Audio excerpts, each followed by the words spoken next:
Bueno, ¿qué tal comunidad? ¿Cómo andan? Acá el Loco de la Lef transmitiendo en formato podcast, un formato similar al que hicimos con el tema de la Revolución del 55, la caída de Perón, esos dos podcasts. Hoy venimos a hacer algo bastante similar con un evento que, bueno, ya obviamente con la cantidad de tiempo que ha pasado, ya casi estamos por llegar a los 40 años de ese evento, ya está casi olvidado y se ha hablado muy poco. Estamos a finales de noviembre del 2025 y por estas fechas se cumple un nuevo aniversario de la sublevación de parte de la agrupación Albatros de la Prefectura Naval Argentina, que es el grupo de élite de la mencionada Fuerza de Seguridad Federal. Nosotros lo que vamos a hacer en este podcast básicamente es explicar lo que es la agrupación Albatros, quién fue su líder y comentar una nota que salió en la revista Somos en diciembre de 1988, en su edición número 637, que se llama Los Hijos del Tata, firmada por la señora Carmen María Ramos, que imaginemos que ya debe estar jubilada o tal vez en otra dimensión, en donde, bueno, hace una semblanza muy general sobre estos muchachos, los Albatros. Tengamos en cuenta que esto se escribió en diciembre del año 1988. La opinión pública desconocía bastante sobre estos temas, es una cuestión muy de nicho, en el sentido de que lo sabían solamente la gente que estaba metida en el tema, militares o policías o gente o integrantes de fuerzas de seguridad o gente civiles que estaban muy interesados por el tema defensa o los temas armas, pero era muy de nicho en la década del 80 esto, era muy raro de tener información fresca como tenemos ahora, que todo el mundo conoce, que la prefectura tiene su grupo de élite, que la gendarmería también lo tiene, que, bueno, es decir, ahora la información está como mucho más esparcida. No me voy a poner a hablar sobre el tema porque ya lo vengo hablando desde hace 4 o 5 videos con toda la cuestión de la AFA y todo el fenómeno de la opinión pública, etcétera, etcétera. Pero en aquella época, digamos, como que ustedes cuando leamos se lo voy a leer completo, no es un texto muy largo, que es el texto nodal de este podcast, van a sentir como que hay una cierta rambonización, digamos, ¿no? En esa época, década del 80, veníamos con todas las películas de Rambo, de Chuck Norris, de Van Damme, de Stephen Seagal, ¿no? La productora Canon Films, como dice nuestro querido amigo Mariano Rodríguez, el experto en cine, que bueno, que nos tenía con todas esas películas de Vietnam y de los comandos, de las fuerzas especiales, los boinas verdes, que comían, mataban animalitos para comerle la sangre o le cortaban la cabeza a una serpiente para sobrevivir porque no había agua y por ahí al lado tenía un arroyo con agua cristalina, pero bueno, no importa. O Rambo con la flecha con punta de granada, el que hacía volar todo un cuartel. Bueno,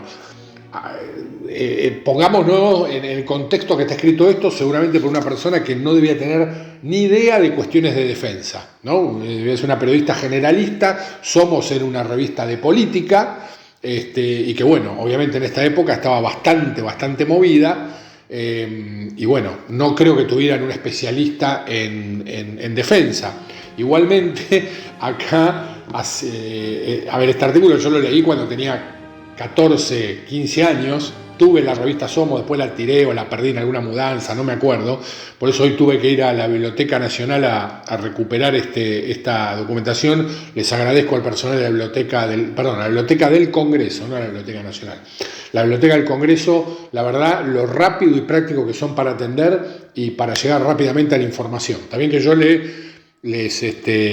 los ayudé bastante porque venía con la data fresca, pero la verdad que rapidísimo, una atención de primera. La verdad, felicitaciones para el personal de la Biblioteca del Congreso Nacional, que está enfrente de la Plaza Congreso y del edificio del Palacio Legislativo, que tanto a veces denostamos.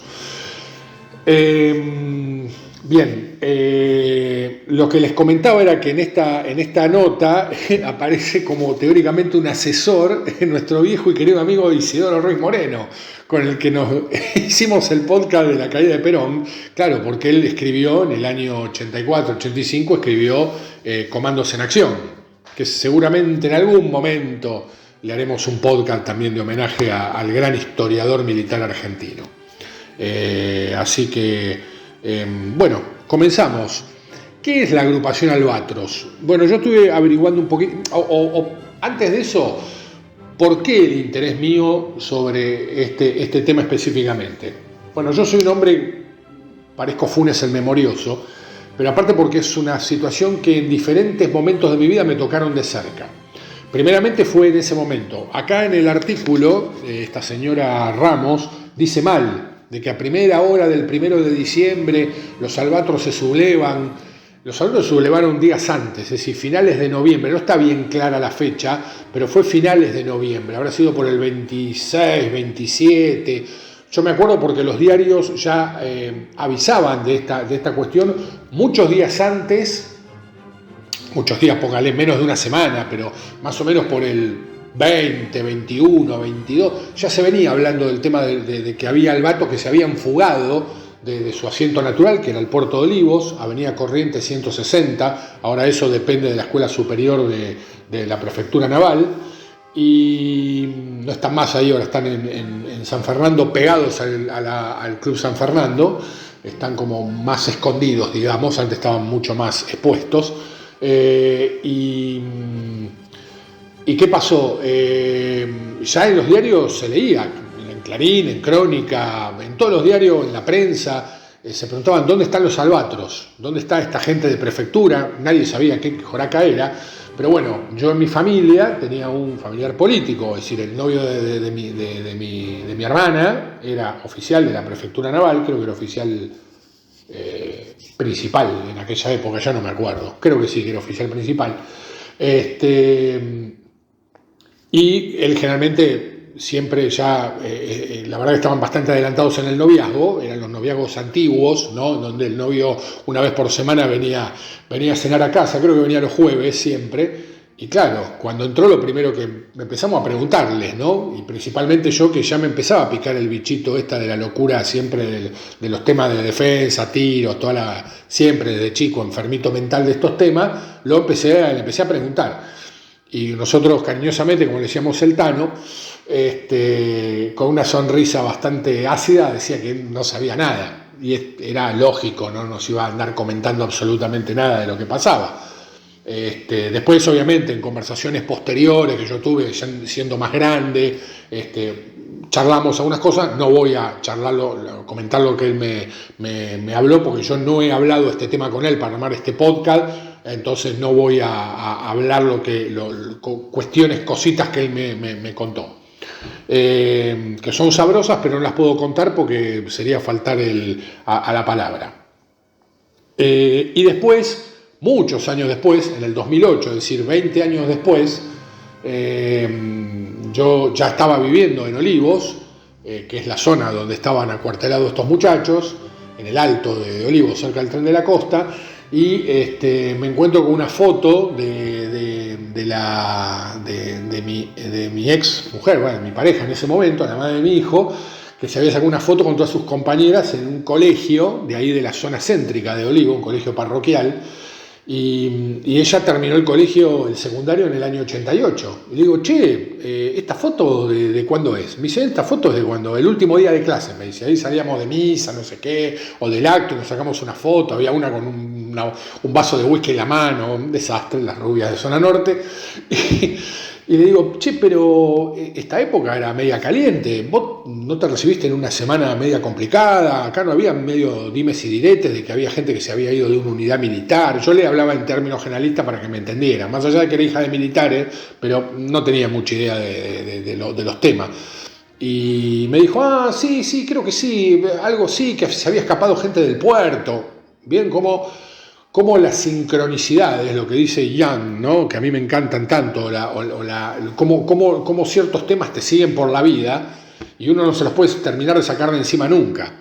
Ni hablar que después, durante todos estos 11 años y más, obviamente soy vaquiano de esa zona del Puerto Olivo, me pudrí de ir ahí, me lo conozco como la palma de la mano, y más, en el año 95 fui a bailar a un boliche que no existe más ahora es un paquete edificio de la zona, un elegante edificio de la zona, que se llamaba Majada Onda Rock and Roll. Todavía estaban los albatros, esto fue pleno invierno del 95, todavía estaban los albatros ahí en el Puerto de Olivo, y me acuerdo que patrullaban la zona en formación táctica, es decir, no andaban caminando yendo a comprar la pizza, sino los tipos con uniforme de combate, equipados, a full, no digo entrenando, pero haciendo patrullas tácticas. Se notaba que no estaban haciendo un patrullaje, digamos, normal. Digamos que los tipos estaban en una fase de entrenamiento nocturno, y era muy gracioso porque uno estaba haciendo la fila para entrar al boliche y los veía pasar. Los tipos en otra, nada que ver. Una cosa muy, muy graciosa. Bueno, yo obviamente tenía los amigos y me preguntaban, che, ¿quiénes son estos milicos que están acá? Y digo, nada, tranquilo, la gente de Albatros que está acá al lado, no pasa nada, quédense tranquilos que no, nada que ver con esto. Era muy gracioso, un boliche al lado de un lugar, de un centro de fuerzas especiales. Bien. Por eso, es decir, la sincronicidad creo que está siempre presente en la vida de uno, ¿no? Por eso yo siempre le decía, yo soy un obsesionado de las guerras napoleónicas, del tiro con avancarga y todo eso, y mi hijo me nace un 18 de junio del 2011, es decir, un aniversario más de la batalla de Waterloo, es decir, el final de las guerras napoleónicas, ¿no? Como marcando un final de etapa y un comienzo de otra etapa. Es para el psicólogo, pero para el psicólogo bien, no para una terapia problemática, para sentarse y dialogarlo con un tipo que sea del palo de Jung, y tomando una copa de vino y charlando estos temas, ¿no? No para que le receten a uno un clonazepam ni nada por el estilo. Para eso uno se lo receta solo. Bien, vamos ahora a lo medular. ¿Qué es la agrupación Albatros? Esto yo lo estuve sacando para no estar tirando, no digo fruta, pero para no olvidarnos ciertos detalles. Lo saqué de una página de Facebook, y dice que en mayo de 1978, por orden del comandante en jefe de la Armada, a través del prefecto nacional naval, que por entonces era un contraalmirante, les aclaro. Vamos a hacer como en la de la Revolución del 55, el texto lo vamos a leer, pero vamos a hacer aclaraciones. En aquella época, en plena dictadura militar, la última dictadura militar, y la prefectura naval y la gendarmería y la policía federal no tenían mando propio sacado de sus propias filas de oficiales. El subprefecto nacional naval sí era un oficial salido obviamente del cuerpo de cadetes, digamos, o de la oficialidad, del cuerpo de oficiales de la prefectura naval, pero el jefe de la prefectura en sí en este caso era un contraalmirante. Por ejemplo, en el 55 habían nombrado a un capitán de navío, ¿no? Es decir, un coronel para la Armada, y en esto un contraalmirante vendría a ser como un general de brigada. En aquella época la prefectura estaba anexionada administrativamente o orgánicamente, mejor dicho, no tanto orgánicamente, a la Armada, como la Gendarmería y la Policía Federal lo estaba al Ejército. La policía por ahí con un rango mucho más de independencia, tal vez por la forma de operar que tiene la policía, al estar tan metido dentro del ámbito civil. Pero estas dos fuerzas de seguridad, que estaban muy militarizadas, mucho más militarizadas que ahora, porque era raro ver a alguien de prefectura o alguien de gendarmería si no ibas a lugares específicos. La gendarmería, la prefectura en los puertos o patrullando ríos y mares, y la gendarmería en Campo de Mayo, en puestos en la ruta específicos, así muy, muy puntuales, muy estratégicos, o en la frontera. Si no, no la veías a la gendarmería. Por eso digo que estaban bajo control de las Fuerzas Armadas. Entonces, volvemos de vuelta. A través del prefecto nacional naval, que por entonces era un contraalmirante, fueron 14 integrantes de Albatros y 2 de la División de Salvamento y Buceo a la Escuela de Infantería, en donde realizaron el curso de comandos, cuyo jefe de curso era el mayor Mohamed Ali Zaineldin. Y los subinstructores integraban el grupo Halcón 8, entre ellos el cabo Mario Perro Cisneros, que muere en Malvinas, que fue el encargado del curso de los Albatros. Eran 2 oficiales los que fueron, Vallejos y de Sagastizábal. Ambos venían de hacer el curso de infantería de marina, es decir, eran infantes puros, y 12 suboficiales, entre ellos Ricardo Zárate, Oscar Guerrero, Carlos Acuña, Pablo Sena, José Russo, Luis Almirón, de la División Salvamento y Buceo, José Capelletti, Luis Chávez, Héctor López, Luis del Molín, Mosquera Roberto, Luis Chao, Rodolfo Cañete y otro cabo segundo de apellido López, también de la División Salvamento y Buceo. Es decir, era como una mezcla entre buzos tácticos y comando anfibio, que hicieron de una cosa. Terminado el curso y con motivo del conflicto con Chile, se agregaron otros 12 suboficiales y se conformó la SOE, Sección de Operaciones Especiales, que fue asignada al Área Naval Austral, con base en Ushuaia, dependiendo directamente del comandante del batallón Albatros. Al regreso de Tierra del Fuego, la SOE, y acá espérenme que la SOE fue desmovilizada y quedó como reserva a convocar en caso de organizarse nuevamente el batallón Albatros, cosa que nunca más ocurrió, y la actuación final de la SOE fue el desfile por Avenida Madero, el 30 de octubre de 1979, cuando se inauguró el edificio Guardacostas como sede de la Prefectura Naval Argentina, antiguo edificio de la Armada. Acuérdense, fue el famoso edificio que ligaba a Tolo Pepaso en el 55. Ahí estaba la sede de la Armada. ¿Ok?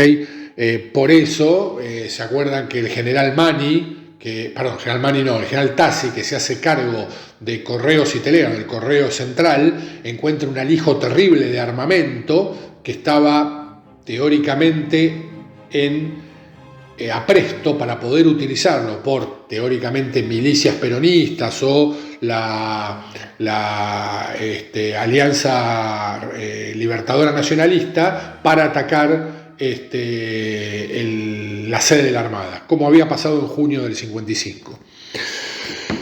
Bien.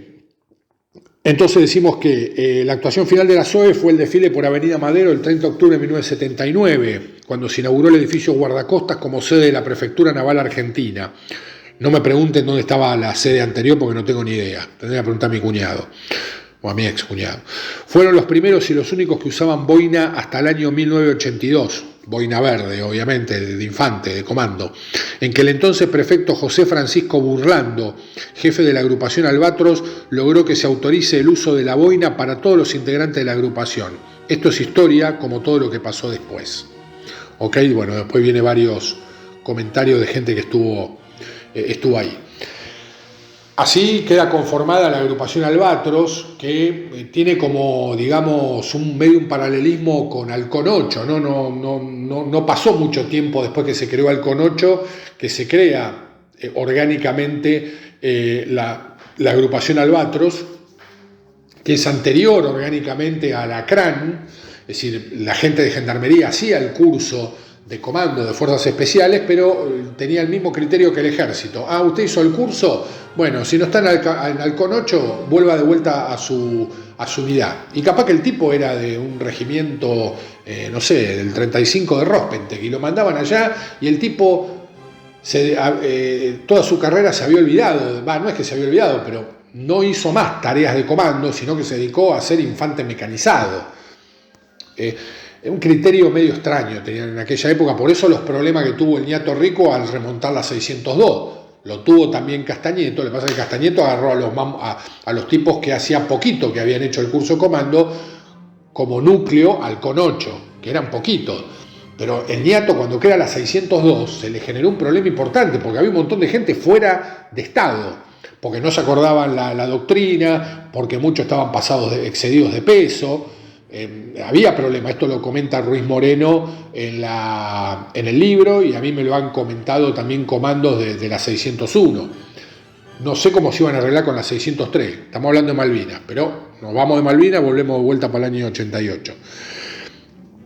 Bien, ¿quién era el líder de esta famosa sublevación, mini sublevación dentro de la sublevación, o el primer acto de la sublevación del año 88? El coronel Zaineldin venía de de ser agregado militar en Panamá. Había organizado bastante las Fuerzas Armadas panameñas, que estaban obviamente bajo el control del general Noriega, que después obviamente con la famosa operación Causa Justa es relevado del poder y terminó pudiéndose en una cárcel en Estados Unidos, algo que más o menos le espera a los muchachos de Venezuela, parece. Lo que pasa que Reagan era más expeditivo. No me acuerdo si Reagan o ya estaba Bush, pero eran estos muchachos. Y él le había creado una fuerza especial que se llamaban los Machos del Monte, había creado una escuela de oficiales, una escuela digamos, de Estado Mayor, porque generalmente los oficiales panameños se formaban obviamente era toda la clase obviamente acomodada de Panamá, y terminaban en colegios militares extranjeros. Muchos venían a la Argentina, otros iban a West Point, otros iban a Saint-Cyr, por ejemplo, a Francia, otros, no sé, iban a Sandhurst, a lo que si estaban repartidos por todo el mundo en un quilombo, porque bueno, después obviamente para unar doctrina era un gran problema. Está bien que la mayoría iban todos a institutos de formación con doctrina OTAN, porque más allá que la Argentina no estaba en la OTAN, seguíamos los lineamientos de ellos, así que más o menos el lenguaje era parecido cuando esos segundos tenientes o subtenientes panameños se incorporaban a las unidades de destino como primer destino. Más o menos sabían de lo que se hablaba. Pero bueno, Zaineldin le dio como una visión más nacionalista, es decir, los oficiales del ejército panameño se tienen que formar en Panamá, no que tengan que andar dando vuelta por el mundo. Que haya intercambio, sí, porque lo hay y es normal y natural que lo haya entre los institutos militares de formación de oficiales. Pero de ahí a que no haya una escuela militar y que todos tus oficiales se formen en diferentes academias o colegios militares del mundo, en medio de país bananero, ¿no? Digamos, bueno, eso es lo que el turco les quiso, le mejoró en ese sentido. El turco termina su función, se tiene que presentar acá. Él siempre comentaba que él creía que su carrera se terminaba como coronel, que no iba a ascender a general de brigada, porque ya obviamente había hecho ciertos comentarios contra el gobierno de Alfonsín y ya lo que se venía, que es lo que estamos viviendo en la actualidad, ¿no? El turco lo dijo, se adelantó bastante con todo el tema del narcotráfico y toda la cuestión woke. Es decir, escuchen las conversaciones, las conferencias que daba el turco y era mandrake este hombre. Bueno, habría que ir a la Chacarita y preguntarle qué número va a salir en la quiniela, pues la verdad que la pegó bastante.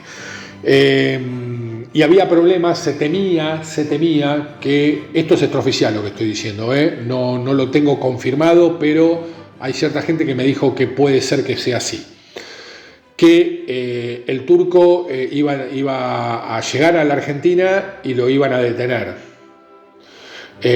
Por eso él lo primero que hizo fue ir a Uruguay, llegar por Uruguay, y iba a tratar de cruzar desde Uruguay hacia Concordia, iba a cruzar el río Uruguay, y si las autoridades uruguayas o las autoridades argentinas se le ponían de culo, los albatros iban a tener, como obviamente operaban por esa zona, iban a tener la tarea de tomarlo y hacerlo pasar digamos, por izquierda al territorio argentino. Pero esto no sucedió, porque teóricamente el turco entró por Uruguay y entró perfectamente, nadie le dijo nada. Ese es el dato que tengo yo. Que me venga otro y me diga, no, el turco llegó al aeropuerto de Ezeiza sin ningún problema, bueno, no sé. Entró a la Argentina sin ningún inconveniente, nadie lo detuvo, fue a su casa, fue a ver a su familia, que tenía complicaciones de salud familiares importantes con su hijo, bueno, no me voy a meter en ese tema, pero el turco no tuvo ningún inconveniente. Entonces los albatros quedan como pedaleando en el aire. Bueno, ¿qué hacemos, muchachos? ¿No? Por eso el tema de la movilización antes del 1 de diciembre. Pongámosle 3 o 4 o 5 días antes del 1 de diciembre. Los tipos desaparecen a la noche, ¿no? ¿Al mando de quién?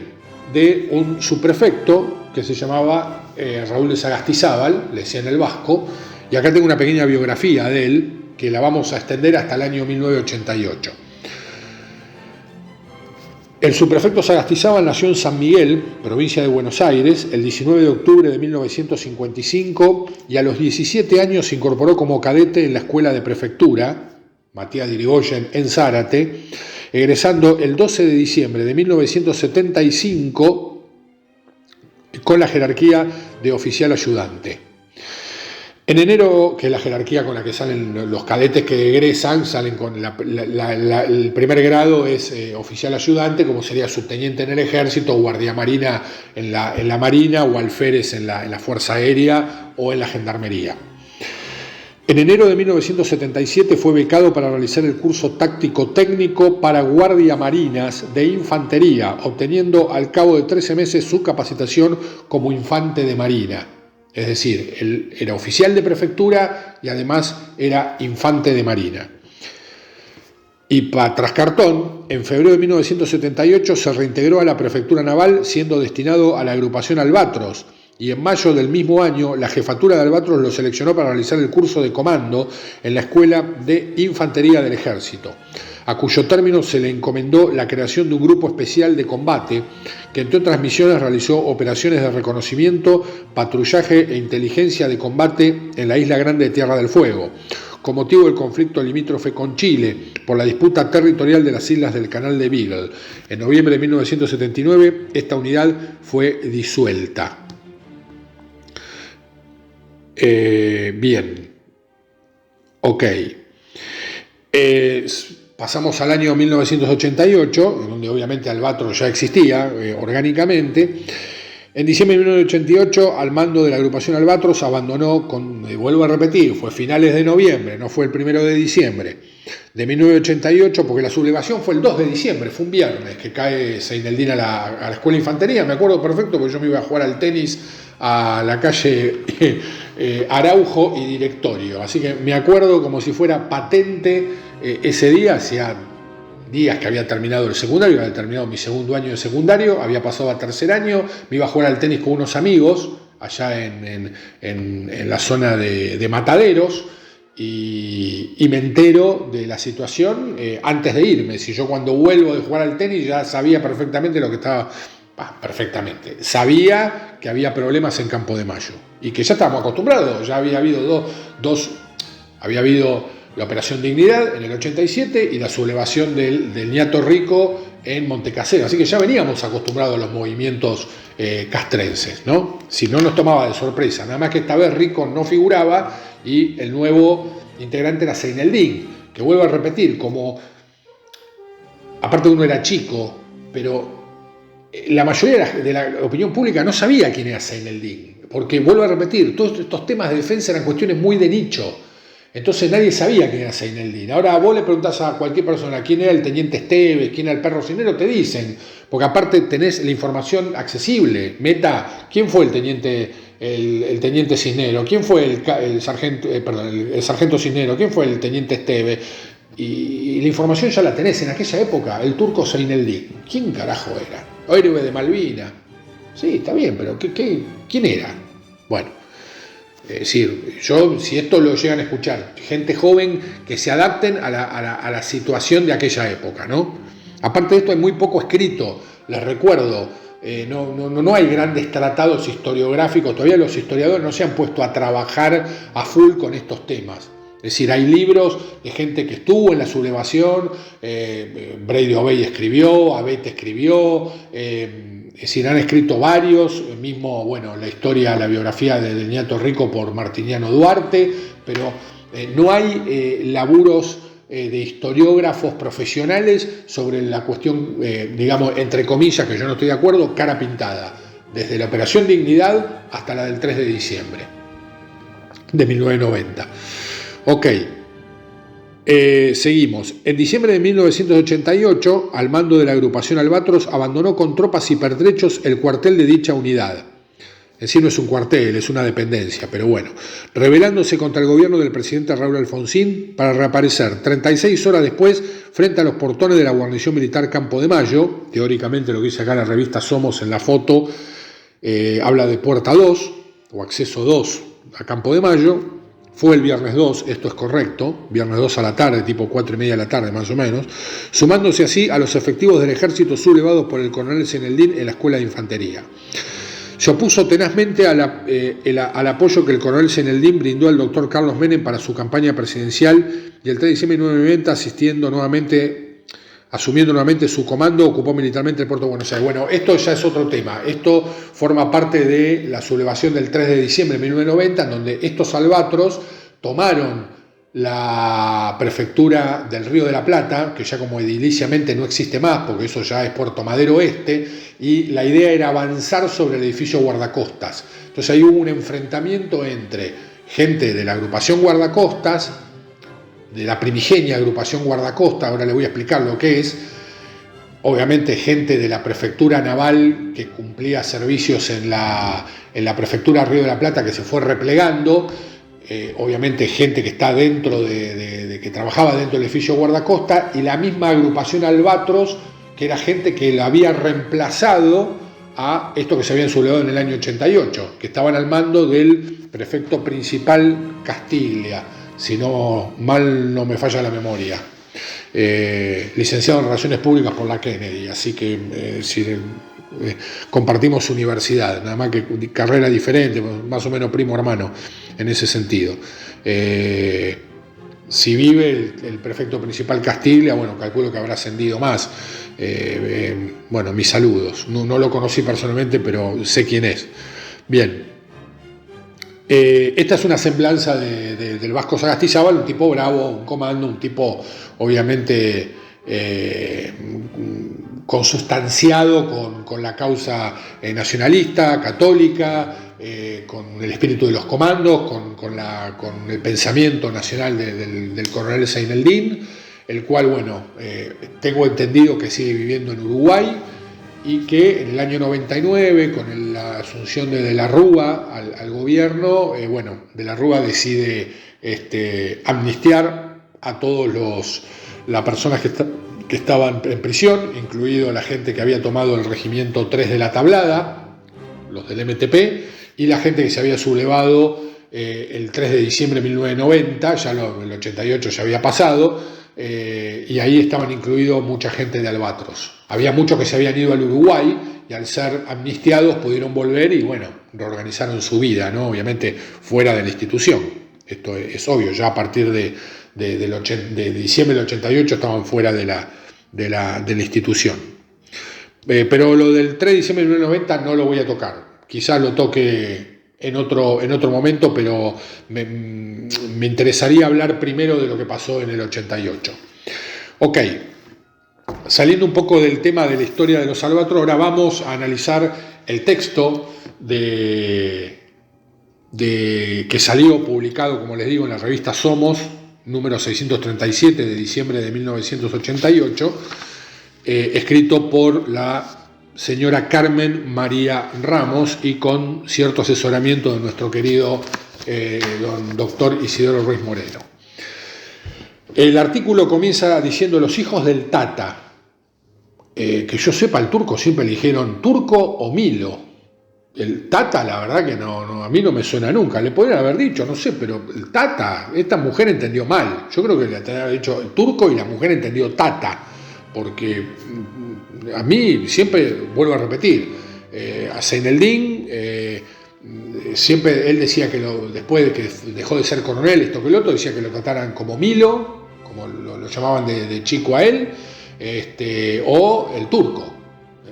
Lo conocía todo el mundo así. En Santiago del Estero, yo tuve muy poquita oportunidad de poder conocerlo personalmente, pero tengo amigos que lo conocieron y le decían Milo o turco, y era un hombre afable. Ustedes saben cómo era, más allá de que por ahí hay mucha gente que no estuviera a favor o no estuviera de acuerdo con su línea ideológica, pero sin duda que era un hombre de bien, y que me parece que tenía una fe y unas condiciones sobre lo que él pensaba muy fuertes, unas convicciones muy fuertes, y que me parece que era una buena persona. Vuelvo a repetir eso, saquen el uniforme, ¿no? Como hablaba de Menéndez yo, saquen el del general Menéndez, ¿no? El que estuvo en Malvinas, saquen el uniforme. Uno ve las actitudes y se da cuenta de que era una buena persona, seguramente, sin duda. Pero bueno, acá estamos hablando de política. Entonces el artículo dice los hijos del Tata, porque claro, la revista Somos le dedica toda a la sublevación, es muy interesante, hay material gráfico espectacular, voy a ver si lo puedo llegar a conseguir para ampliar un poquito el podcast, pero lamentablemente no pude conseguir esas fotos, voy a ver si las puedo llegar a conseguir, y hay una parte que es este artículo que se la dedican a la punta de lanza de la sublevación, que son los albatros. Entonces, el artículo comienza con los hijos del Tata, yo acá le pongo entre comillas, Tata, pero bueno. Y el copete dice, el grupo Albatros apareció como punta de lanza en la crisis. Creados hace 10 años, está bien, año 88 al 78, está correcto, fueron entrenados por Zein el-Din. ¿Cómo operan y cuándo? Entonces acá, acuérdense muchachos, esto en esta época era un conocimiento de nicho. Totalmente de nicho, no había, la opinión pública acá no tenía gran trascendencia, no se escribían libros, no había conferencias, es decir, iba siempre el mismo público, imagínense que no había el interés que hay ahora por estos temas. Estos son los hijos del Tata, admiten en los pasillos del edificio Guardacostas, sede de la Prefectura Naval Argentina, empezó escribiendo esta señora Ramos. Se referían, claro, a los 55 efectivos de prefectura que hicieron punta en la rebelión encabezada por Mohamed Ali Zein el-Din, el Tata en cuestión. Pero en los despachos del edificio de la Avenida Madero nadie quiso hablar del grupo Albatros en forma oficial. A ver, una aclaración. Cuando yo le digo que los albatros quedaron pedaleando en el aire, cuando se enteraron de que el turco entró perfectamente al país y estaba tranquilamente, seguramente, o en Concordia o acá en Buenos Aires, ya planificando obviamente la toma de la escuela de infantería, dijeron, ¿qué hacemos? Porque ¿a dónde vamos? Si ya nos sublevamos, esto que el otro, ¿para dónde agarramos? Y agarraron, que esto muy poco lo saben, al regimiento 6, General Viamonte, que en esa época tenía su asiento de paz en Mercedes, ahora forma parte de la Brigada 10, creo que está por la zona de Pigüé, Toay, toda esa zona, es decir, la zona sur de la provincia de Buenos Aires y La Pampa. Ahí está la Brigada 10, que es donde casualmente van a ir a parar los primeros Strikers que ahora están acá en Bulón para inspección en el batallón de Arsenales 601, ex TAMSE. Pero en aquella época el Regimiento 6, veterano de la Guerra de Malvinas, estaba asentado en la ciudad de Mercedes. Ahí fue a tomarlo el mayor Abete, la unidad sublevada, y los albatros estuvieron guarecidos un par de días en esa unidad. Pasa que nadie se enteró. Entonces muchas veces uno lo escucha al Tata Joffre, con todo respeto y con la buena onda, y me parece el Tata me cae excelente, y me parece un gran periodista que maneja muy buena data, pero en un momento se equivoca, porque él dice de que los albatros se fueron del puerto de Olivos. En aquella época el puerto de Olivos, ustedes van a ver las fotos en el podcast de fondo a mi querida voz, que se encuentra obviamente el río, está el espigón de pescadores y aparece la subprefectura, en aquel momento era la subprefectura Olivos, ahora es una prefectura, es decir, tiene una entidad mucho más importante de lo que era en el año 88. La escuela superior de prefectura y la agrupación Albatros. Ahora la agrupación Albatros ya no existe más, ahora, como les digo, está en San Fernando, y los los edificios que hay son la prefectura Olivos y la escuela superior de prefectura, y creo que hay una universidad de Salta, es un anexo de la escuela superior de prefectura. Todo esto es al final de la avenida Corrientes, que viene desde la continuación de Melo, desde allá arriba de Munro, allá cerca de la cancha llegamos de Constituyente, nace Melo, allá el límite entre Vicente López y la localidad de San Martín, lugar tétrico por cierto, y uno viene bajando, pasa cerca de la cancha de Colegiales, vas bajando y llegás a lo que es Ugarte, discúlpenme, se me hacen quilombo en las calles. Ugarte, la avenida Ugarte termina en Maipú y la continuación es Corrientes, que es la parte obviamente más linda de Olivos, la parte más residencial, las mejores casas, y eso termina en el Puerto Olivos, ahí donde están estas dependencias de la prefectura. Bien. Entonces, ¿qué hicieron los Salvatros? Muy fácil. Dije, bueno, nos vamos, como el 6 ya estaba sublevado, o estaba en inicio de sublevación, nos vamos al regimiento 6. Y ahí los recibieron, y quedaron hasta que Zenaldín los llamó y se presentaron en Campo de Mayo. El movimiento es simple, uno sale por encima 2 o 3 camiones cargados de estos muchachos llenos de pertrecho. Imagínate que nadie iba a hacer ninguna pregunta si salían a las 2 de la mañana. Seguramente salieron, no me acuerdo si en aquella época tenía doble mano, Avenida Corrientes a esa altura, seguramente o se mandaron directamente, cruzaron las vías de ahí de la estación Olivos, donde está la casa esa de tipo Toscana, seguramente habrán subido todo por ¿cómo se llama? Por Corrientes, y les quedaban 2 caminos, o doblaban para el lado de Villate para enganchar la subida a la Panamericana, o doblaron a su derecha para el norte para agarrar Pelliza, después doblaron por Pelliza, pasaron por el cementerio de Olivos para agarrar después, porque ahí hay otra subida a la Panamericana. Creo que era la Panamericana vieja, pero las subidas seguían estando, para llegar a Mercedes, obviamente. Agarrar después acceso oeste y llegan a Mercedes. Bien. Después, obviamente, la vuelta es facilísima, de Mercedes a Campo de Mayo es una acelerada. Bien. Ok. Entonces decimos, pero en los despachos del edificio de la Avenida Madero nadie quiso hablar del Grupo Albatros en forma oficial. Esta es la primera vez en la nutrida historia de interrupciones institucionales, golpes de Estado o planteos militares de las últimas décadas de la Argentina en que la institución, o al menos un grupo de sus hombres, se ve involucrada. Nacidos en 1978 como consecuencia del conflicto por el Beagle, los Albatros dependieron inicialmente de la Armada y se lo formaba en el marco de la Infantería de Marina. En 1980, bueno, esto acá vean la información general, es decir, no todos eran infantes de Marina, fueron un par nada más, fueron los iniciadores que después de hacer el curso de Infantería de Marina, en batería seguramente en Puerto Belgrano, los derivaron a hacer el curso de comando, y después todos los que entraban al Albatro iban directamente a hacer el curso de comando, no pasaban por baterías o por la unidad esta que estaba acá en el Parque Pereira Iraola, ya no pasaban por la Marina, iban derecho a hacer el curso a la Escuela de Infantería. Bueno, como les digo, en 1983 pasaron a depender del Ministerio de Defensa, y desde 1982 reciben instrucción en la Escuela de Infantería del Ejército.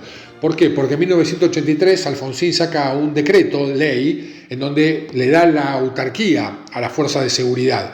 ¿Qué quiere decir esto? Que la Prefectura Naval Argentina, su jefe, su prefecto nacional naval, iba a salir de las filas de los oficiales de la prefectura. Lo mismo que la Gendarmería, el comandante general de Gendarmería, y la Policía Federal, el comisario general, iba a salir del cuerpo de oficiales, que cuando eran adolescentes terminaron el secundario, entraron a la escuela Ramón Lorenzo Falcón para la Policía Federal, la Martín Miguel de Güemes para la Gendarmería y la Matías de Irigoyen para la Prefectura Naval. En aquella época no existía la PCA ni la Policía Aeronáutica, la seguridad aeronáutica la tenía la Policía Militar dentro del ámbito de la Fuerza Aérea Argentina. Ok, eso de la PCA es un invento del kirchnerismo. Ok. En 1983 pasaron a depender de Defensa, como les decía, y desde 1982 reciben instrucción en la Escuela de Infantería del Ejército. Algo que se revirtió recién después de la Guerra de las Malvinas, a partir de la creación de la Compañía Especial de Comando 601, no sé por qué le pone especial acá, nunca fue Compañía de Comando 601, no sé por qué le pone el nombre especial acá, pero bueno, que es quien ahora cumple aquella función y que tiene su sede en Campo de Mayo. Los Albatros, así como el Escuadrón Alacrán de la Gendarmería Nacional, que actuó en Malvinas, o el GOE, Grupo de Operaciones Especiales de la Policía Federal, claro, en aquella época no existía el GEOF, era el GOE, que fue el primer grupo especial de la Policía Federal, se llamaba GOE, no era GEOF, como es ahora, se llama Grupo Especial de Operaciones Federales. En aquella época era GOE, Grupo de Operaciones Especiales, que es el mismo, la misma sigla que tiene el de la Fuerza Aérea. Bien, entonces el GOE, el Grupo de Operaciones Especiales de la Policía Federal, como el resto de los cuerpos comando, son grupos especiales adiestrados como unidades permanentes. Bien, bueno, esto es medio discutible, se mezcla conceptos, bueno, no nos vamos a volver locos en este tema. El ejército argentino incorporó, a ver, lo que tiene que quedar claro es que a partir del año, después de Malvinas, a partir del año 83, cada fuerza armada disponía de sus fuerzas especiales. El ejército, compañía de comando 601, porque la 602 vuelve de Malvinas y la desmontan, o la sacan del Orobat. La Marina con sus comandos anfibios y sus buzos tácticos, que es la agrupación de fuerzas especiales más antigua de América Hispana, los buzos tácticos. La Fuerza Aérea con su grupo de operaciones especiales, que combatió en Malvinas y tuvo muertos, y las tres fuerzas de seguridad federales, prefectura con Albatros, ya fijos, ¿no? Gendarmería con Alacrán y la Policía Federal con el GOE, y ya las policías provinciales empezaban a decir, che, si la federal está haciendo esto, nosotros nos tenemos que empezar a mover. Obviamente la primera que se movió fue la policía de la provincia de Buenos Aires con el famoso Grupo Halcón, que sigue manteniendo el mismo nombre. El ejército argentino incorporó esta especialidad, la de comandos, a fines de 1963, dictando el primer curso en enero y febrero del 64. 10 años después, en el 74, la especialidad de comandos incorporó técnicas de lucha contra la subversión, sabiendo lo que se venía, ¿no? Sumando recursos de inteligencia. Por eso siempre hablo o Ruiz Moreno hablaba de que el gordo Doglioli era muy amigo de los comandos, porque él era infante, pero tenía la especialidad de inteligencia. Y él no era comando porque físicamente no le daba para poder ser comando, por su estado físico, esto que el otro, pero el tipo, como era muy bueno en su especialidad, daba cursos dentro, o daba clases, o tenía materias dentro del curso de la especialidad de comando. Por eso tenía tanta buena onda con ellos. ¿Ok? Es un ejemplo para que se den cuenta. Con ese motivo combatieron en el Monte Tucumano y en la Selva Misionera. Acá ya la mujer no está hablando de los Albatros, está hablando de los comandos de ejército. Por eso mezcla fruta.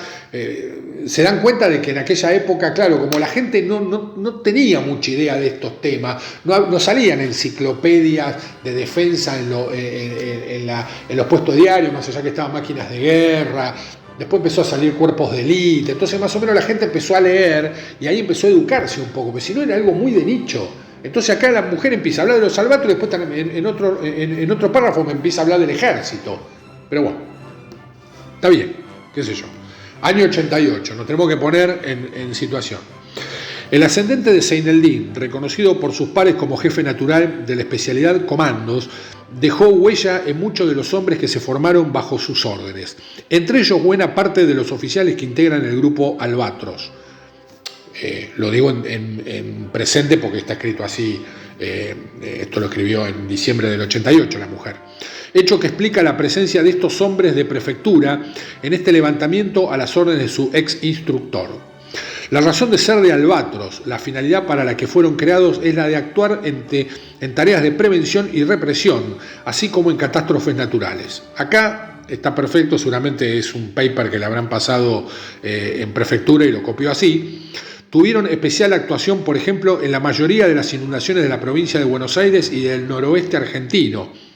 Famosa inundaciones en donde en Formosa hay dos ríos muy importantes, el Pilcomayo y el Bermejo, hicieron estragos en el año 85, año 84, 85 fueron años muy lluviosos en la Argentina. Acá se inundaba terriblemente toda la parte de lo que era el arroyo el arroyo que va por abajo de la general de la avenida Juan B. Justo, no recuerdo ahora el nombre, el famoso arroyo que el agua entraba a las casas, bueno, hacía desastres absolutos, ni que hablar en el campo, ¿no? Hay mil historias, en el Bajo de San Isidro hasta se llegaba a cazar por la cantidad de bichos que había, ahí donde está el tren de la costa, donde usted ahora mañana por ahí se toma, mañana no, digo, el sábado por ahí se quiere ir al Tigre y se toma el tren de la costa ahí en Olivos, y dice, uy, qué lindo, qué lindas casas que hay por acá. Bueno, en la década del 80 esa zona, esos barrios, para el lado del río, era todo monte, porque estaba todo abandonado prácticamente, sacando las grandes casas palaciegas que hay contra la barranca, pero había zonas que no había nada, y había bichos salvajes, había chancho, había yacaré, había de todo, le digo porque tengo un amigo que vive toda la vida en San Isidro y se acuerda muy bien de aquellas épocas con las inundaciones, todo el bicherío que bajaba, obviamente, del Uruguay al Paraná, hacia el Río de la Plata y se metía por el delta a esta zona. Ok, así como en los días de tensión bélica con Chile, a fines de 1978. Por la misma razón de ser de la Prefectura Naval Argentina, ejercer el poder de policía del Estado en la zona fluvial y portuaria. Albatros cumple una función clave en la prevención y la represión del narcotráfico. Bueno, digamos que sigue en la misma línea en ese sentido. Poseen capacidad de despliegue rápido, autoabastecimiento y autosuficiencia para operar en cualquier punto. Y su entrenamiento comprende el combate convencional, operaciones de monte y zona ribereña, ejercicio nocturno y de supervivencia en las condiciones más extremas. Está bien. Seguramente esto le hicieron un paper, acá tiene, cópielo así. No creo que un periodista experto en política generalista le dé para escribir esto, así tan técnico, pero bueno. 170 de estos hombres equivalen a 1.700 no entrenados. O yo, comparar somos. No sé a quién lo habrá oído a uno que pasó ahí por la puerta del edificio guardacosta, no sé. Expertos en el tema, comandos como el doctor Ruy Moreno, aparece de vuelta nuestro querido doctor Ruy Moreno, consideran esto una exageración. ¿No? Bueno, si lo dice Ruy Moreno, hay que leerlo. Son hombres que operan en territorio enemigo, privados de toda ayuda, deben bastarse a sí mismos y eso los mantiene en una disposición de ánimo y de físico distinta que los demás. Listo. En un par de líneas, listo, resumió lo que escribió esta mujer.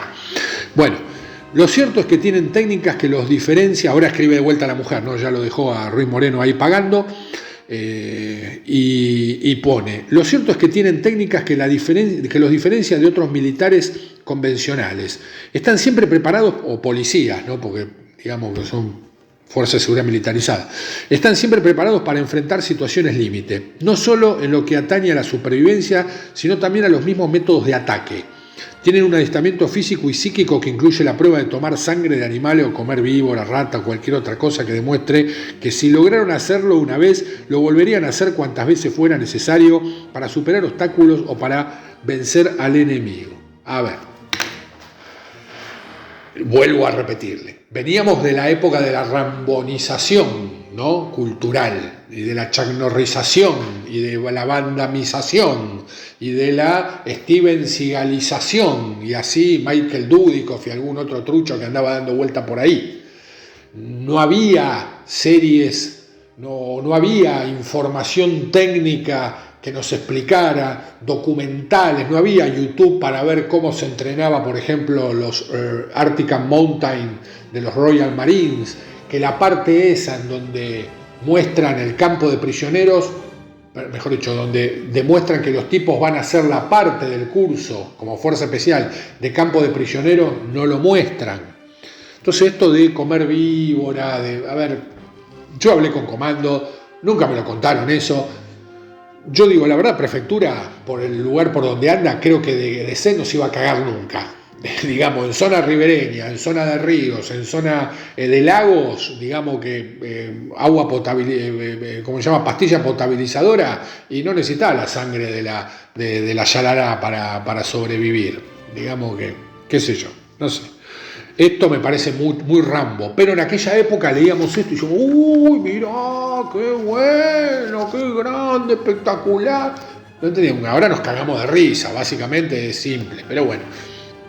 En aquella época era todo un impacto. Aparte, no se olviden que estas revistas, más allá de que eran de política y toda la historia, tenían que poner, te tenían que poner como semánticamente que este era el enemigo tuyo, era el enemigo de la democracia, eran los tipos que se querían quedar con el poder, que eran los sicarios de los que tenían que respondían a tipos que querían volver a la dictadura, a decirte lo que tenías que pensar, lo que tenías que leer, lo que tenías que decir.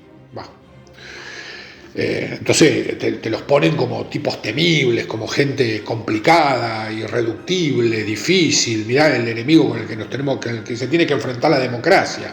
Bueno, para terminar esta nota de la señora Carmen María Ramos, 3 camiones con los 55 efectivos de Albatros desaparecieron de su asentamiento en Olivos el jueves 1 en la madrugada. No fue el 1 de diciembre, fueron días antes. La verdad no se los puedo decir porque lamentablemente para hacer este podcast yo me quise comunicar con gente de Albatros y no pude. La verdad no tuve forma de hacerlo, no hubo caso lamentablemente, entonces dije bueno, vamos directamente con la nota Somos, que me la acordaba, vamos a criticar la nota Somos. Listo. Pero para mí, yo estoy seguro, Funes el Memorioso, que la sublevación fue los últimos días de noviembre, no el 1 de diciembre. Entonces, termina con 3 camiones con los 55 efectivos de Albatros desaparecieron de su asentamiento en Olivos el jueves 1 a la madrugada, error, llevándose gran cantidad de armas y dando el primer toque de alarma a la población de lo que estaba sucediendo en el ejército. Recién volvieron a ser vistos el viernes 2 a las 15:05, cuando después de esperar durante 5 minutos ingresaron a Campo de Mayo por la puerta de acceso 2 bis y se dirigieron a la escuela de infantería, reducto en manos de el turco o Milo y no el Tata Seineldi. Pero bueno, esto fue un poco la historia de los Albatros, que queda una parte que no está en este artículo, sino que como ustedes bien saben, la sublevación siguió hasta el domingo a la tarde-noche. Los Albatros, o mejor dicho, la guarnición que estaba sublevada, que eran efectivos de ejército variopinto, digamos, de diferentes unidades, sumado a esta medio centenar, un poquito más de medio centenar de efectivos de Albatros, que yo pienso que el turco lo llamó porque eran tipos que aparte de tener un entrenamiento militar, también tenían un entrenamiento, eran dúctiles en represión, para reprimir por ahí algún movimiento en el puerto, algún problema entre marineros. Entonces tenían ese entrenamiento. Es una especie dentro de sus capacidades también tenían el de guardia de infantería, bastante reducida, pero obviamente manejaban munición, digamos, no letal, como postas de goma. Posta de goma a cierta distancia, ¿no? Posta de goma cerca te mata. Obviamente escopetas federales para lanzar gases lacrimógenos, podían llegar a usar bastones, escudos, es decir, tipo el escudo como el scutum romano, digamos, es decir, los tipos tenían conocimientos de grupos de represión, o antimotines, como le quieran llamar. Como se estaba juntando mucha gente en Campo de Mayo, y aparte obviamente un jefe no va a dejar en la estacada a tipos con una alta capacidad operacional como eran los Albatros, dijo, vénganse para acá a Campo de Mayo y ustedes son la primera línea de defensa por si hay que reprimir. Por eso ustedes van a ver que en Campo de Mayo hasta el sábado a la tarde, que es cuando creo que desde la escuela no sé si de la escuela de caballería o de qué zona, le tiran un par de morterazos y el turco dice, bueno, acá no podemos estar más, nos vamos a otro lado, y se van al batallón de logístico 10, creo, que es el que está en Villa Martelli, ahora está donde está Tecnópolis.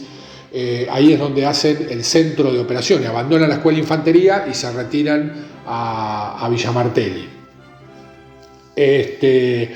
Los Albatros después en Villa Martelli son los que el domingo, cuando la cosa se calienta en serio, porque va la gente va al peronismo, va a la izquierda, e intentan hacer un ingreso a las instalaciones militares ahí en Villa Martelli, los encargados de la represión fueron los Albatros.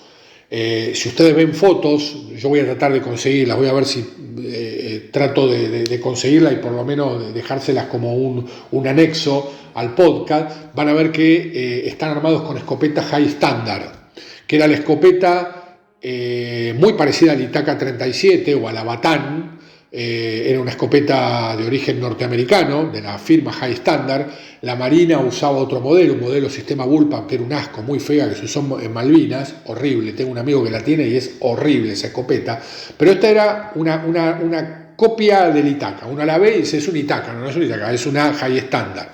Yo fui usuario de una de ellas, que me la vendió un oficial de la Prefectura Naval, una escopeta espectacular, pesadísima, puro acero y madera, a la vieja usanza, de la Winchester 37, por ejemplo, es hija de la Winchester Trench, ¿no? De la que se usaba en la Primera Guerra Mundial. De ahí nace la Itaca, la Batán, que era argentina, y la High Standard, que la prefectura la compra en los 70, y yo no sé si la compra para el tema este de Albatros. Es una duda, que creo que sí, por ahora me estoy acordando, creo que la compraron para este tipo de grupos. Y ellos son los que, si usted ve en esas imágenes, están disparando, no están disparando con FAL ni nada por el estilo, son ellos que están tirando gases lacrimógenos y disparando con posta de goma a la gente que intentaba ingresar a la unidad militar. ¿Ok? No se olviden que estamos hablando de prácticamente casi 2 meses antes del ataque a la Tablada, así que ya había un olorcito de gimnasia revolucionaria. Seguramente ahí entre toda esa cantidad de gente debía haber elementos del MTP seguro, pero bueno, no sé, es un pensamiento, una reflexión mía. Por eso, si ustedes ven la foto de la revista Somos, que son las más claras, van a ver tipos que generalmente están en remera o con chaqueta camuflada, totalmente camuflados, y con una insignia que no es la de los comandos, sino que es la insignia de Albatros, que la van a ver ahora en el fondo fotográfico del podcast. Y son los que se encargaron de hacer ese laburo, ¿no? Hasta que, bueno, después las cosas se tranquilizan, hubo bajas, digamos, creo que personal de la policía de la provincia de Buenos Aires tuvo heridos y creo que tuvo hasta un muerto, si mal no recuerdo. Hay fotos bastante impactantes sobre el tema. En la revista Somos y en la revista Gente, que eran de editorial Atlántida, de la familia Vigil en aquella época, los mismos que editaban la revista El Gráfico en deporte. Y creo que Para Ti era para las mujeres en aquella época. Bueno, esto es básicamente lo que hizo la agrupación Albatros sublevada, la parte que se sublevó en noviembre, finales de noviembre y principios de diciembre de 1988. Obviamente tuvieron su castigo administrativo, legal, todo lo que ustedes quieran. Fueron desafectados de la fuerza, pero no tanto, digamos, y vuelven a aparecer el 3 de diciembre de 1990, como les conté, tomando el edificio de la prefectura Río de la Plata, que bueno, ahora ya no está más ahí, como les digo, ahora eso es Puerto Madero Oeste. Seguramente ese lugar debe estar ocupado por algún masivo bro, alguno que dice que tiene 23 años y gana 10 millones de pesos por mes, créanle. Y bueno, y la idea era ir avanzando por todo el eje de la calle Cangallo, para tomar el edificio guardacostas y de esa manera tomar a la Casa de Gobierno entre dos flancos. El edificio del Estado Mayor, que estaba tomado por Brady O'Bale, por el capitán Brady O'Bale, y el edificio guardacosta, que sería tomado por el subprefecto ya retirado Sagastizábal. Objetivo que no pudieron lograr, obviamente. Una postilla más. Los Albatros, como les digo, tenían capacidad de represora, digamos, capacidad para poder reprimir motines, o problemas, digamos, de violencia urbana, digamos, de violencia desatada urbana, de violencia colectiva urbana. Lo cual no sé, calculo que habrán hecho el curso con la Policía Federal, porque la que lo tenían claro ahí era obviamente la Policía Federal. El Cuerpo de Guardia de Infantería ya tenía su historia desde los 60 prácticamente, con el comisario Coloto, si mal no recuerdo. Después le voy a preguntar a mi amigo Gonzalo que me pase la data de eso. Y calculo que se habrán entrenado con esa gente, entiendo yo, o con gente del mismo de la policía de la provincia de Buenos Aires, que también tenía una buena infantería acostumbrada a recagarse a palos todos los fines de semana en las canchas de fútbol, ¿no? Tanto la federal como la bonaerense. ¿Y qué pasó? En el año, saliendo un poquito de la sublevación esta de Seineldin, que no es la idea tocarla, es decir, yo lo que hoy toco específicamente es el tema de Albatros. En el año 89, más o menos, y las elecciones fueron en mayo, hablemos de marzo, abril del 89, yo estaba en tercer año de secundario, y empiezan lo que se llaman los saqueos en Rosario. Sale el famoso mito de que los rosarinos mataban los gatos porque no había un mango para cocinarlos a la parrilla, por eso el famoso apelativo ahora a los rosarinos de come gato. No te enojes, Carrafielo, como vos no bardeás a los porteños, yo bardeo folclóricamente a los rosarinos, eso es federalismo también. Entonces, como Rosario se había puesto muy, muy caliente, y no alcanzaba con la policía de Santa Fe, ni con lo que podía mandar la Policía Federal, ni tampoco con lo que tenía Gendarmería, la prefectura de urgencia decide crear una agrupación de guardia de infantería, que se llama la agrupación Guardacostas, que por lo que tengo entendido tiene su despliegue acá por la zona de La Boca o Barraca. La verdad muy en claro no lo tengo, pero sé que el primer curso se daba en Albatros, en Olivos, digo porque mi cuñado fue parte de ese curso. Creo que él al final a Rosario no fue. No sé si fue la agrupación Guardacosta, terminó yendo a Rosario, pero se crea por ese hecho. Ahora, si ustedes ven gente con uniforme camuflado, y con una boina no de color verde inglés, del verde de la infantería, sino una especie de color medio arena, bueno, esa gente de la agrupación Guardacosta.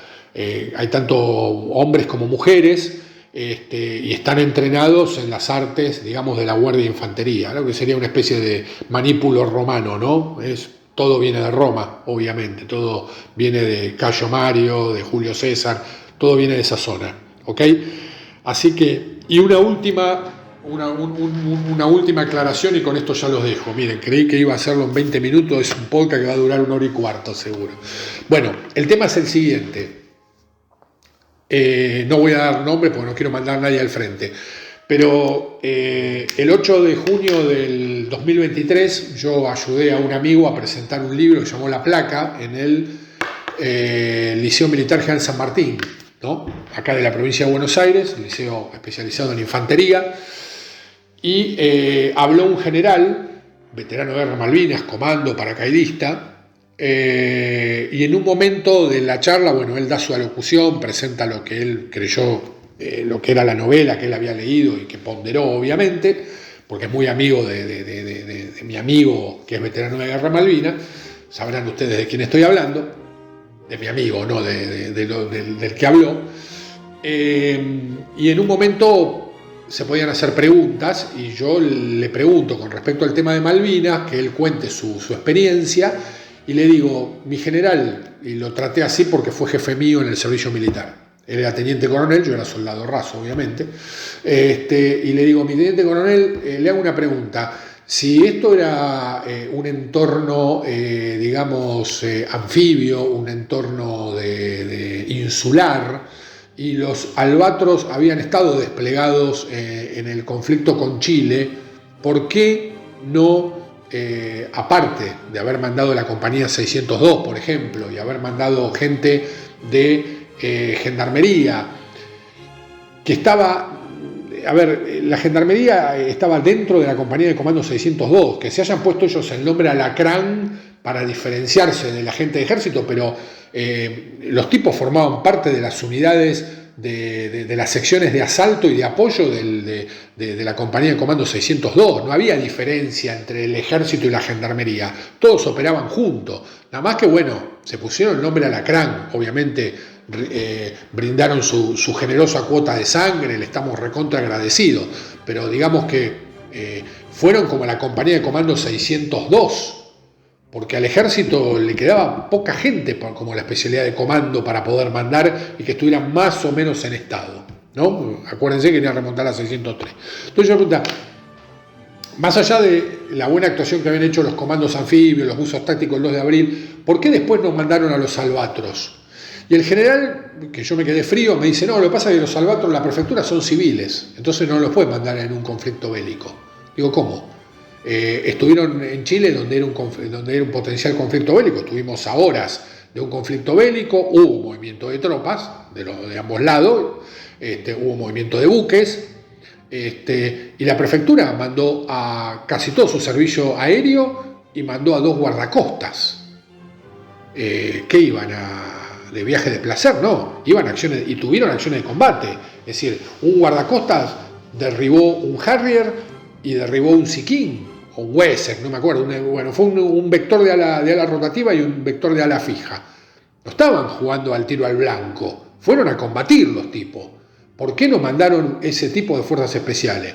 O por ahí los volvieron a... Lo que yo no tengo confirmado es si esta gente formaba parte de la Brigada de Infantería de Marina agregada para controlar la base de Río Grande, donde estaban los superetendar con los Exocet, o estaban de vuelta en Chile para ver los movimientos de los chilenos. Eso no me lo confirmaron nunca. Pero la verdad que me quedé helado cuando un hiperprofesional de la guerra, un señor general, me dice, no se podía desplegar albatros porque eran civiles.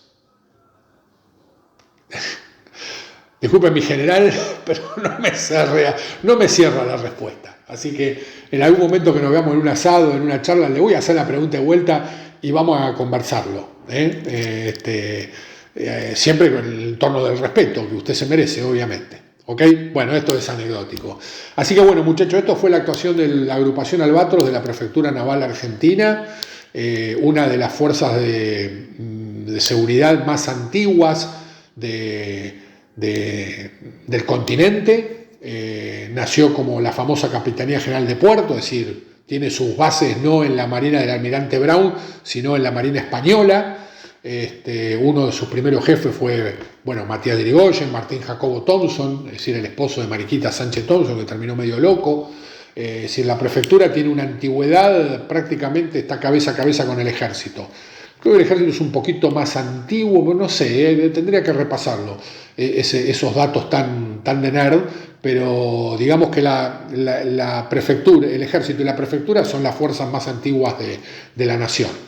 Ni que hablar obviamente de la Escuela Nacional de Náutica, que eso sí son civiles, que es la que forma a los marinos mercantes, que fue la primera escuela militar de América, especializada para formar obviamente marinos y gente con capacidades muy buenas en matemática, en física, en química, obviamente para poder manejar lo que en aquel momento se llamaban las armas facultativas, es decir, la artillería y los ingenieros. ¿Ok?